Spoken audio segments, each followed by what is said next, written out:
और अब देखिए हमारी खास पेशकश, बंगाल टू यूपी खेल करेंगे ओवैसी। मैं हूं आपके साथ आशा झा। बिहार में अपनी सियासी ताकत का लोहा मनवाने के बाद AIMIM के मुखिया असदुद्दीन ओवैसी के हौसले बुलंद हैं और अब अपनी जीत का कारवां बिहार के पड़ोसी राज्यों, खास करके पश्चिम बंगाल और यूपी में बढ़ाने की तैयारी कर रहे हैं ओवैसी। बिहार में ओवैसी को कामयाबी सीमांचल इलाके में मिली है, जो कि बंगाल से सटा हुआ है, और ऐसे में ओवैसी ने अब की बार बंगाल में अपना खाता खोलने और सत्ताधारी TMC की टेंशन बढ़ाने के लिए बड़ी तैयारी शुरू कर दी है। आपको एक रिपोर्ट दिखाते हैं।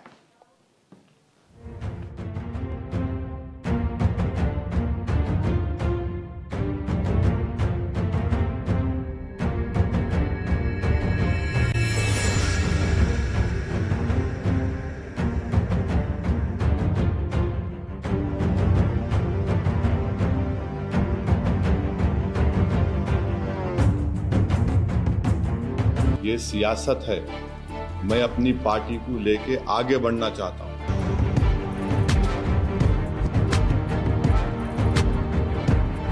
मैं एक पार्टी का जिम्मेदार हूं।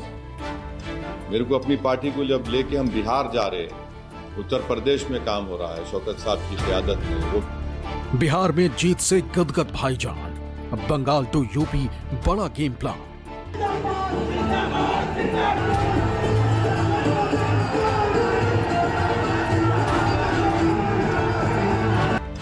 बंगाल में टारगेट पर 100 सीट, दीदी को चुनौती दे पाएंगे ओवैसी।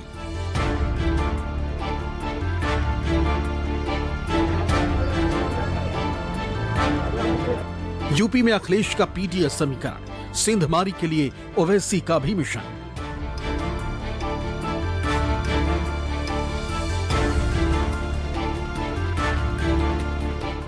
बिहार में अपना विजयी पताका फहराने के बाद AIMIM चीफ असदुद्दीन ओवैसी के हौसले बुलंद हैं।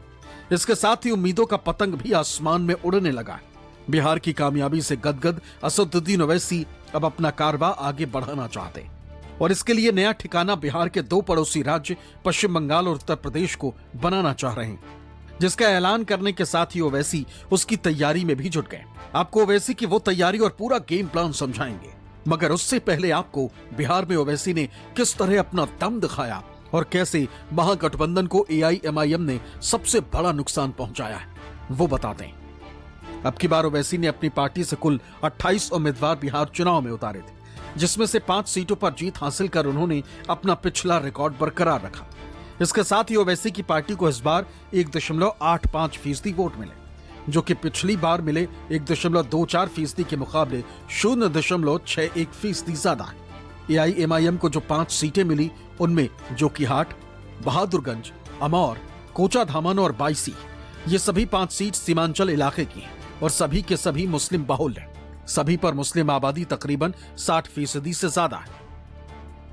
इन इलाकों में खुद ओवैसी चुनाव के दौरान कई दिनों तक एक्टिव रहे और धुआंधार रैलियां की। ओवैसी की आक्रामक रैलियों ने मुस्लिम वोटों को एकजुट किया, जिसके चलते AIMIM ने मुस्लिम वोटों को बांटकर RJD कांग्रेस को सीधा नुकसान पहुंचाया।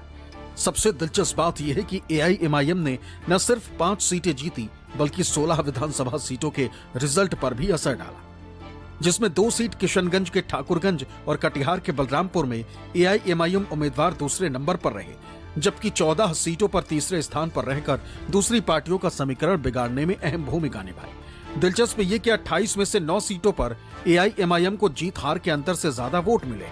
इसमें से 8 सीटों पर महागठबंधन के प्रत्याशी को सीधा नुकसान हुआ और हार का सामना करना पड़ा। वही एक सीट अररिया में JDU की शगुफ्ता अजीम की हार में AIMIM के मंजूर आलम फैक्टर को अहम माना जा रहा है। परफॉर्मेंस की बात करें तो AIMIM का स्ट्राइक रेट महागठबंधन के दलों से बेहतर रहा। AIMIM का स्ट्राइक रेट जहां 17.86% रहा, वहीं RJD का 18.18%, जबकि कांग्रेस का स्ट्राइक रेट महज 10% रहा।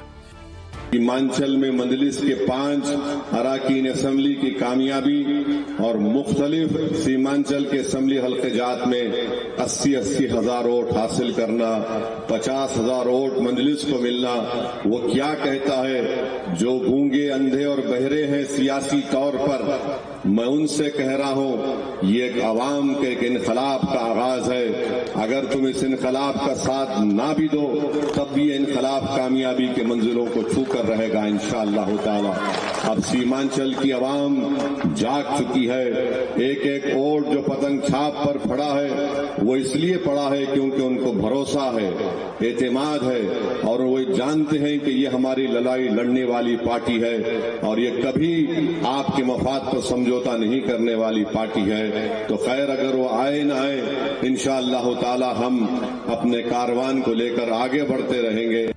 और इस कारवा को लेकर ओवैसी अब बंगाल पहुंचने वाले हैं, क्योंकि बिहार की जीत से ओवैसी को उम्मीद है कि वो अपनी सफलता का परचम पश्चिम बंगाल में भी लहराएंगे, जहां इस बार एक बेहद ही अहम चुनावी मुकाबला होने वाला है। बिहार की जीत ओवैसी को बंगाल के लिए क्यों बूस्ट कर रहा है, इसे ऐसे समझिए। एआईएमआईएम ने बिहार में जिन 5 विधानसभा सीटों पर जीत हासिल की है, उनमें से 4 किशनगंज जिले की, जहां तकरीबन 68% मुस्लिम आबादी, और बिहार का ये जिला पश्चिम बंगाल से सटा हुआ है, जबकि 5वीं सीट जोकीहाट भी बंगाल बिहार सीमा से ज्यादा दूर नहीं है। ऐसे में जाहिर है कि ओवैसी की नजरें बंगाल पर टिकी हुई, और इसके लिए बिहार की तरह ही ओवैसी काफी समय से पश्चिम बंगाल में भी काम कर रहे हैं। एआईएमआईएम की बंगाल योजना 2019 के आम चुनाव के बाद तैयार की गई। उसके बाद 2021 के चुनाव में ओवैसी ने बंगाल में अपने दमखम दिखाने की भी कोशिश की थी। तब सीएम ममता बनर्जी ने उन्हें निशाने पर लिया था, जिसके बाद ओवैसी ने भी पलटवार किया था। হায়দ্রাবাদের একটা পার্টিকে ধরে এনেছে, সেই পার্টিটা আবার এখানে কয়েক টাকা জোগাড় করে বিজেপি টাকা দেয় আর বিজেপির টাকায় ওরা এটা করে যায়। দেখেছেন আপনারা, বিহারের ইলেকশনে প্রমাণিত হয়ে গেছে, অন্যান্য ইলেকশনেও প্রমাণিত হয়েছে। হিন্দুদের কাছে গিয়ে বলবে ওদের খুব হিন্দু, মুসলিমদের বলবে ওই নেতাগুলোকে, সব মুসলিমরা নয়। टीएमसी को ये बात महसूस कर लेना चाहिए कि अब तो ये तो हमारी शुरुआत है, अभी तो हमारा स्टार्ट हुआ है, और स्टार्ट में ही टीएमसी की नींद हराम हो चुकी है। हमारे महबूब आलम वीडियो दिखा रहे थे कि मुख्यमंत्री ममता बनर्जी ने कहा कि असदुद्दीन ओवैसी गद्दार है, गद्दार का साथ मत दो, ये वोट काटने आए हैं, इनको पैसे मिले हैं। मैं बंगाल के मुख्यमंत्री से यह कहना चाहूंगा कि आप जो कुछ कहना चाहते कह लो मेरे को, मुझे इसका कोई फर्क पड़ने वाला नहीं है। मगर एक बात आपको याद रखना पड़ेगा कि शायद आपको अपनी जिंदगी में असदुद्दीन ओवैसी जैसे अपोजिशन लीडर का मुकाबला नहीं हुआ होगा अभी तक। हम लड़ेंगे, ये हमारा जमहूरी हक है, डेमोक्रेटिक राइट है, और हम आगे बढ़ेंगे इंशाअल्लाह ताला। हालांकि 2021 के विधानसभा चुनाव में ओवैसी का कारवा बंगाल में आगे नहीं बढ़ पाया था। एआईएमआईएम ने बंगाल में 6 उम्मीदवार उतारे थे, जिनमें से ज्यादातर मालदा और मुर्शिदाबाद में थे, और एक आसनसोल उत्तर से था। चुनाव से ठीक पहले तृणमूल ने एआईएमआईएम के पूरे बंगाल नेतृत्व को अपने पाले में कर लिया, जिसमें अनवर पाशा भी शामिल थे। नतीजा ये हुआ कि एआईएमआईएम के सभी उम्मीदवार चुनाव हार गए। हालांकि इस हार के बावजूद एआईएमआईएम ने बंगाल में अपनी महत्वाकांक्षाओं को कम नहीं किया है, और इस बार भी तैयारी में।